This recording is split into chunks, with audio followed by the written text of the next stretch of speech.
Urugo ni seanse, urugo no kwitonda, ntago ari gupfa gushaka umwana ngo ni mwiza.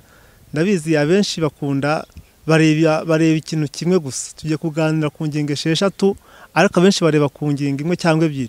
Ko nyir'urugo cyangwa se uwo mudamu wawe kubera ko akurenze cyane asajya gufata nk'umwana mu rugo. Nagufata nk'umwana cyacyubahiro ntacyo uzabona. Cyacyubahiro nutakibona nawe rwa rukundo akenshi ntago azaruguha. Ubwo rero urugo rube rumaze imyaka 2 cyangwa se rumaze amezi 6 rube rurasenyutse. Umwana akeneye urugo ruba rukeneye ibintu byinshi. Umugabo ushobora kubura umugabo mu rugo ufite umudamu agakenera ko umwitaho wenda 2 ku munsi. Nimvuga kumwitaho abantu bakuze bo barabyumva. None wowe mu mugabo cyangwa se wowe musore ukuze ufite imyaka myinshi, iyo bezuwe ushobora kuyikenera 3 mu cyumweru cyangwa se ukajya wirenza umunsi ukumva biza. Kandi umwana we ari gushya akeneye yuko nabura uzajya umwitaho 2 ku munsi.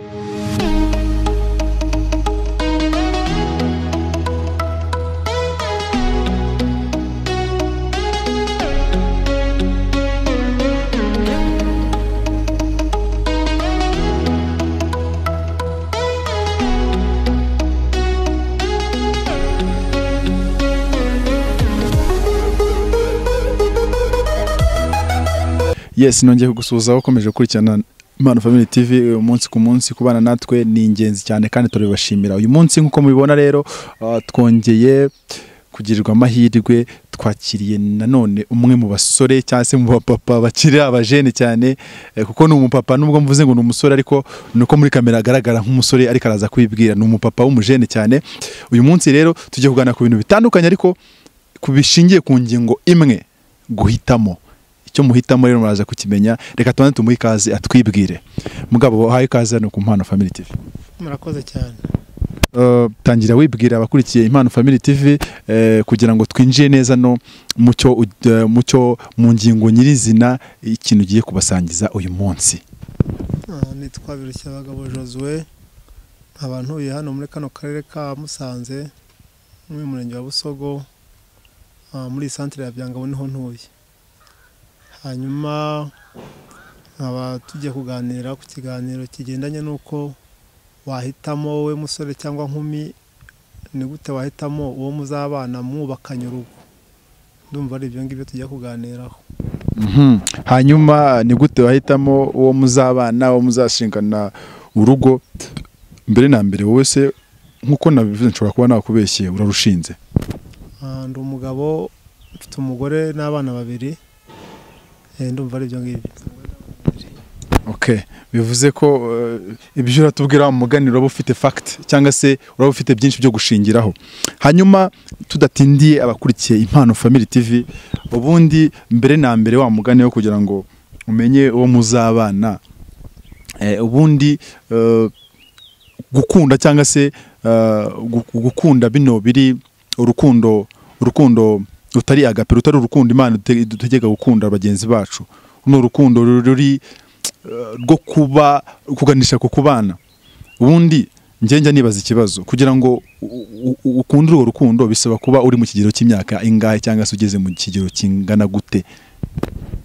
Ubundi gukunda biganisha ku kubaka urugo bisaba kuba uri umuntu ukuze ku rugero rw'imyaka leta dusaba imyaka 21, ariko akenshi umuntu abitangira hakiri kare. Hari ababitangira bafite imyaka 16, 17, ariko bakaba bakiri abana, bakaba bashobora kugira urukundo rudafite intego.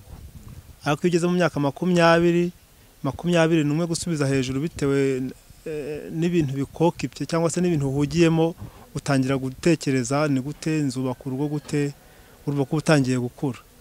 Ubwo rero ugeze imyaka 21, 23 tuvuge uri mu buzima busanzwe, utari ku ishuri cyangwa se utari hanze bisanzwe, utangira gutekereza ukuntu umuntu muzabana, ubona umukobwa, ubona umukunze, ubona umusore, ubona umukunze.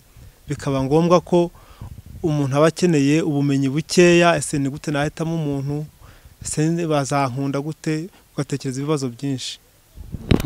hanyuma tunihutisha kuko ikiganiro uyu munsi turakora ikiganiro gitoya kiryoshye ariko kirimo inyigisho zikomeye ku bajene bakiri bato, bakiri babita aba singles, abantu bari hari ariko badafite abantu babagaragiye mu buryo bwemewe n'amategeko, kuko bafite ariko bitari mu buryo bwemewe n'amategeko. Rero uyu munsi numva iki kiganiro ari icyabo, wa muntu ushobora kuba kiri mu gushidikanya gutandukanye avuga ati se uriya n'uwanjye, uriya namuhitamo, uriya namushyira mu mago, uyu munsi ndumva ari igisubizo cyabo. Baradukurikira barabasha kubyumva, kuko urugo ntago ari imikino, urugo ni seanse, urugo ni ukwitonda, ntago ari ugupfa gushaka umwana ngo ni mwiza. Ndabizi abenshi bakunda bareba ikintu kimwe gusa, tugiye kuganira ku ngingo 6 ariko abenshi bareba ku ngingo imwe cyangwa 2. Abenshi bareba ku rukundo, ku bwiza, ariko ibyo ntago bihagije inshuti zanjye. Hari ibintu ugomba kureba kugira ngo ejo mutarwubaka hashira umwaka umwe cyangwa se hashira imyaka 2 ugatangira kurogereta uti kuki ntarebye iki ngiki, kuki ntarebye iki ngiki, ukikanga mwari mukundanye ariko kubera hari ibintu bikomeye utitayeho wihuse kureba ugasanga murashwanyashwanye cyangwa se muranatandukanye. Benshi baratandukana, ndagira ngo mbabwire ko niyo mpamvu muzumva abantu bashakanye hashize amezi 2, 3 za divorce zariyongereye mu gihugu, benshi murabizi cyangwa se murabyumva. Tugiye kubinonosora rwose tubivumuze. Hari n'abashingira ku mafaranga n'ibindi byinshi bitandukanye ngo uriya nimushaka bizanyorohera, bizamfasha. Hanyuma ariko reka njyewe uruhare rwanjye narutanze, namaze kuguhereza abakurikiye Impano Family TV, namaze kubakwereka, ugiye kubaganiriza kuri iki kintu, ugiye kutugira inama, abantu bakiri abasore nkanjye, bakiri abajene nkanjye, cyangwa se n'abandi badukurikiye. Abajene ni benshi bakurikiye Impano Family TV, ndabizi impamvu mvuze ko ari benshi nuko barenze umwe. Nizera ko rero izo ngingo enye cyangwa se izo point enye ugiye ushingiraho uvuga ko umuntu ashobora kuzigendera agahitamo umufasha we ubuzima bwe, mu buzima bwe mwiza, wamubera mwiza. Izo point uko ari 6, ndagira ngo micro ubundi uganirize ubivuye mu zingo, mu gihe cy'iminota mike itari myinshi cyane, kuko iki kiganiro kiraza kuba gito nkuko nabivuze, ariko kibumbiyemo inyigisho ziri bufashe urubyiruko, abantu benshi bakiri abajene batarashaka. Rero umwanya n'uwawe, Bwana Joshua, utugire iyo nama, tugiye kugutega amatwi. Nizeye ko n'abakurikiye Impano Family TV mugiye kumutega amatwi, reka tugutegere. Murakoze cyane.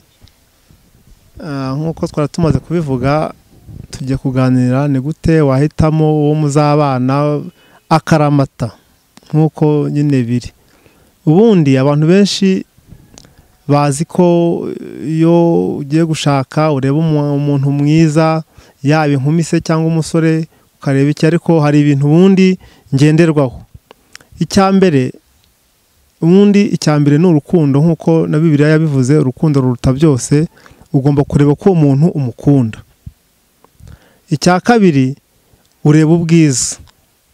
Icya gatatu ureba imyaka. Icya kane ureba ubukungu turaza kubinonosora. Ikindi ukareba religion cyangwa se idini. Ikindi ukareba umuryango, famiye aturukamo imeze ite. Ibyo byose ukabyitegereza, ukabinonosora.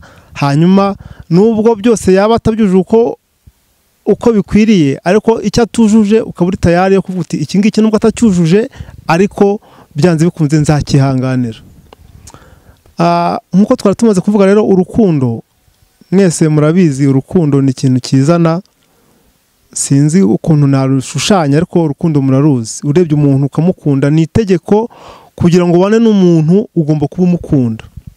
Wagira amahirwe nawe akagukunda, kuko ukunze umuntu ntagukunde ntago mushobora kubona, nta n'ikintu byabamarira. Ariko iyo ukunze umuntu nawe akagukunda rwose, iyo ni ingingo ugomba gutindaho cyane, ukabiha agaciro gakomeye. Kuko uramutse udakunze umuntu ukavuga umukurikiye ikindi kintu, ni cya gihe urukundo rwanyu rutazaramba, urugo rwanyu rutazaramba, ni cya gihe muzabyara umwana umwe cyangwa babiri, ejo ukumva ngo mwatandukanye. Urukundo rero ni ikintu cy'ingenzi rwose, ni icya mbere. Icya kabiri ari nacyo abantu benshi bakunda gutindaho, ni ubwiza rwose, ubwiza. Wowe musore unkurikiye ukavuga uti ibyo ari byo byose uriya mukobwa ni mwiza, wowe mukobwa ugatangira gushushanya umusore nzashaka azaba ameze ati, azaba ari umusore w'amatuza, umusore muremure, umusore w'inzobe. Wowe musore ukavuga uti ngiye ngomba gushaka umukobwa ufite taye, umukobwa w'inzobe. Ubwiza rero burimo ibice bibiri.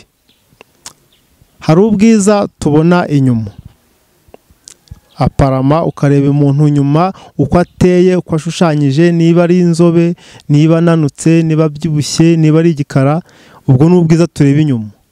Hakaba n'ubwiza bwa kabiri bw'imbere. Ubwiza bw'imbere rero harimo imico ye. Ushobora kuvuga uti umukobwa afite imico myiza, uyu mukobwa azi kubana n'abantu, umukobwa ntago ari igisambo, uyu mukobwa aritonda, uyu mukobwa rwose, cyangwa se uyu musore aritonda, ntabwo ari mayibobo, ntabwo anywa urumogi, ntabwo ari umujura, ntabwo ari igisambo. Ubwo nabwo ni ubwiza, kuko uvuze ngo ni ubwiza bw'inyuma gusa, ubw'imbere ntuburebe ukuntu afite, niba ari sociable, niba ameze ate. Icyo ni ikintu cya kabiri ugomba kwitaho. Rero nk'uko nababwiye, ntago ibyo bihagije, ugomba kuva kumenya ngo namukunze kandi ni mwiza.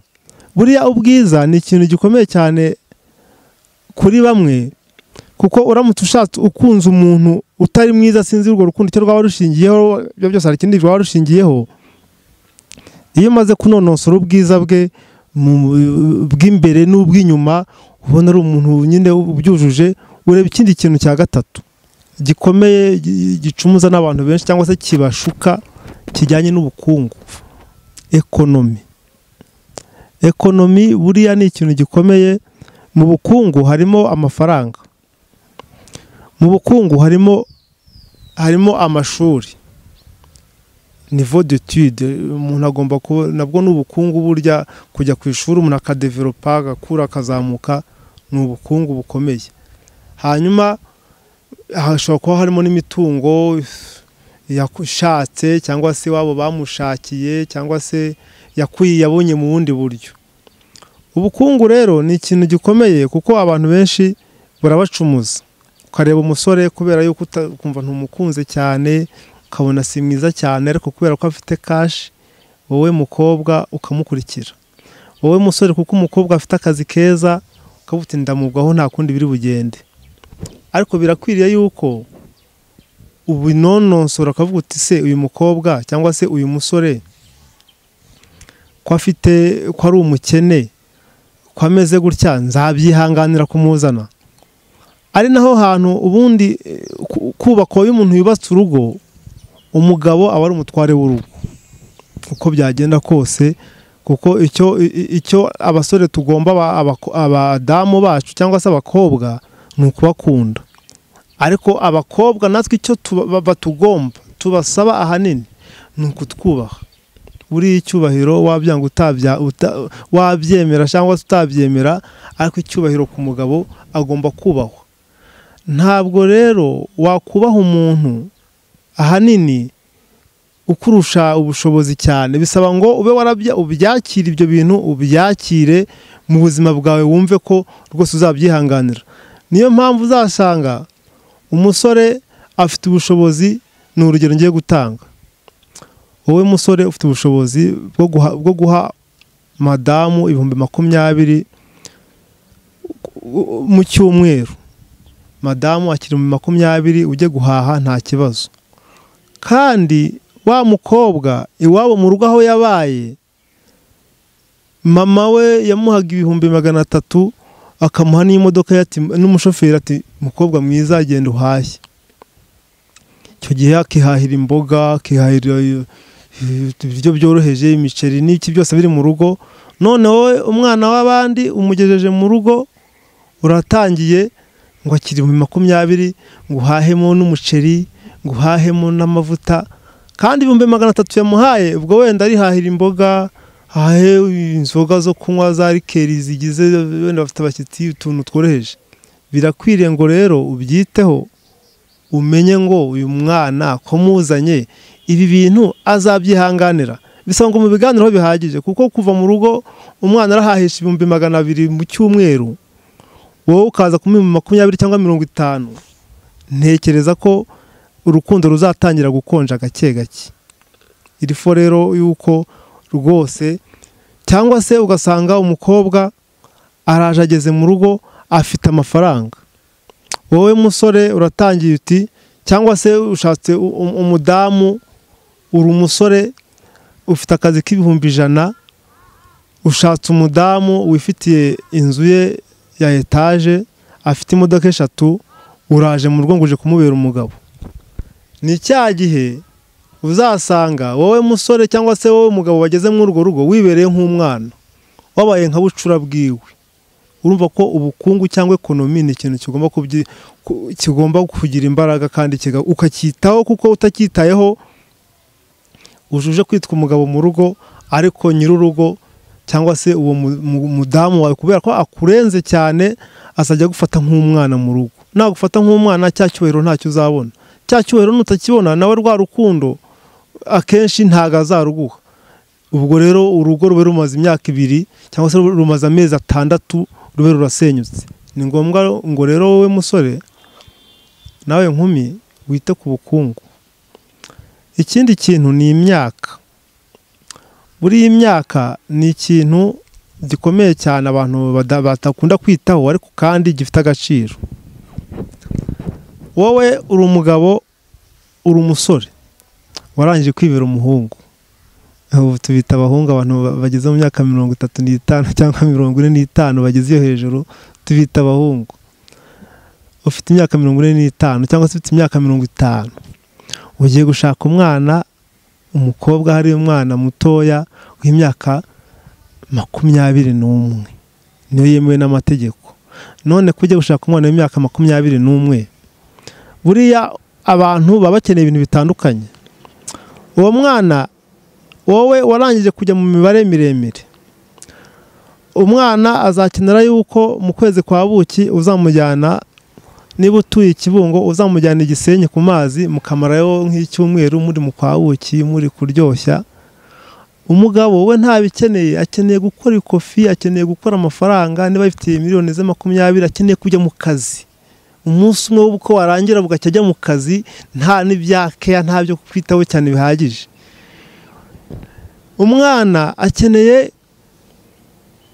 urugo ruba rukeneye ibintu byinshi. Umugabo ushobora kubura umugabo mu rugo ufite umudamu agakenera ko umwitaho wenda 2 ku munsi. Nimvuga kumwitaho abantu bakuze bo barabyumva. None wowe mugabo cyangwa se wowe musore ukuze ufite imyaka myinshi, iyo bezuwe ushobora kuyikenera 3 mu cyumweru cyangwa se ukajya wirenza umunsi ukumva biza. Kandi umwana we ari gushya akeneye yuko nabura uzajya umwitaho 2 ku munsi. Imyaka rero basore namwe nkumi ni ngombwa ngo muyiteho muyirebe. Umwana akeneye yuko azajya ajya muri weekend ajya mu kabyiniro, ajya kubyina akarora gisinga akishima asohokana n'inshuti ze. None wowe ibyo nta kintu bikubwiye, mu yandi magambo wabaye degute, ntago kibikeneye. Imyaka iri kugukurura, uri gushaka ubuzima, uri gutekereza cyane ibintu byazatuma abana babaho, cyazateza imbere. Mu yandi magambo ntago birekiriburi. Ubwo rero inshuti zanjye imyaka nayo ni ikintu gikomeye. Ikindi kintu abantu batitaho nacyo kigasenya ngo ni ikintu kijyanye n'idini. Buriya idini ni ikintu gikomeye, nubwo wenda hano iwacu mu Rwanda dufite, kuri njyewe mbara ko dufite amadini 2, kuko ayandi ntago ari amadini, bayita amatorero wenda, ariko undi dufite idini rya Islam n'idini ry'abakirisitu. nubwo iry'abakirisitu harimo uduce twinshi, abadive, abayehova, abakina amatorero, ariko ubundi amadini hari Isilamu, abakirisitu, Judaism, ababudiste, ayo ngayo kenshi nta dufite mu Rwanda, ariko nayo dufite n'amatorero, ni ngombwa ngo tubyiteho. Wowe uri umukirisitu rwose ubyumva neza, ukunda Imana rwose, urasenga cyane, imyumvire yawe itandukanye cyane n'iy'umusilamukazi cyangwa se n'iy'umusilamu. Birakwiriye ngo niba ugiye gushaka umuntu umenye ngo ese uriya muntu ko mfite imyumvire yo kujya gusenga 3 mu cyumweru, wenda ko ndi umuririmbyi, ko nzajya kurepeta, ko nzajya mu masengesho, ko ari umusilamu, ibyo bintu bazabyihanganira tube mu rugo dutuje tumeze neza. Birakwiriye ngo nshuti yanjye ibyo bintu byiteho, kugira ngo ejo utazasanga agiye mu musigiti, wowe ugiye mu rusengero, utazasanga agiye gusenga ku wa gatandatu, utongeye nge sinabyikoza nzajya njya gusenga ku cyumweru, ugasanga urugo rwanyu rurajegaje ruhuye n'ikibazo gikomeye, ababareba bagasanga ntimuhujije, ugasanga bibaye ikibazo. Ikindi cya nyuma rero ari cyo ngira ngo nsorezeho ni icya gatandatu kijyanye n'umuryango. Abantu benshi ntago babyitaho. Mu Rwanda nta bintu by'amoko akomeye tugira atandukanye, usanga umuco wacu wegeranye, tuvuga ururimi rumwe, ariko ubundi umuryango ni ngombwa. Uriya ushobora gukunda umukobwa cyangwa se ugakunda umusore, nyuma wazajya ukumva ngo umusore cyangwa se umukobwa ngo nyina ni umusazi, cyangwa se ukumva ngo iwabo baraterekera, cyangwa se ukumva ngo iwabo havukayo za nyamweru, cyangwa se ukumva ngo iwabo ngo nta muntu waba utabyara abana babiri. Waba utarabitekerejeho cyangwa se utarabirebye ngo umenye ngo ese ibi bintu nzabyihanganira, ese ibi bintu nzabishobora. Ibyo byose twavuze hejuru birashoboka ko ushobora kuvuga umuntu nubwo wenda tudasengana, nubwo uyu muntu ari umukene, nubwo uyu muntu atari mwiza, ariko nzabyihanganira. Ibintu twavuze byose nta kitakwihanganirwa, byose wabyihanganira, ariko ukabanza ukabyakira, ukavuga ibi bintu ndabyemeye, nubwo ari mugufi yangeze hano, ariko nihanganiye kugira gute, nihanganiye ko rwose nzamukunda. Nubwo uyu mugabo akorera 15,000, njyewe nkaba nkorera 400, nzabyihanganira, mugabo mwiza nzagukunda. Nubwo uyu mugabo afite imyaka 15, nkaba mfite 45, ndabyihanganiye, ndakwemeye. Nubwo uyu mukobwa afite imyaka 60 cyangwa se imyaka 40, njye nkaba ndi umusore ufite imyaka 25 ndangije kaminuza, ndabyihanga. Birashoboka rwose, urukundo ni rwo rugena byose, ni rwo ibyo byose twavuze hasi, urukundo ni rwo rubigena byose.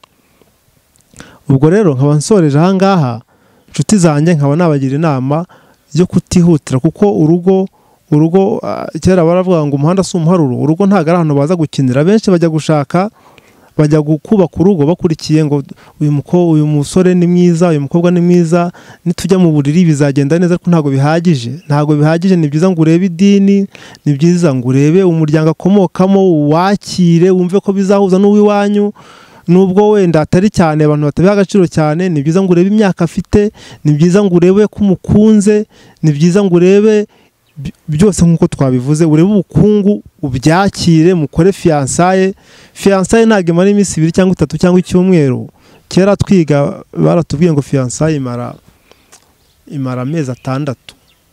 Ntabwo washaka umuntu muhuriye mu isoko cyangwa muhuriye muri alimentation cyangwa muhuriye ahandi hantu ngo bishoboke.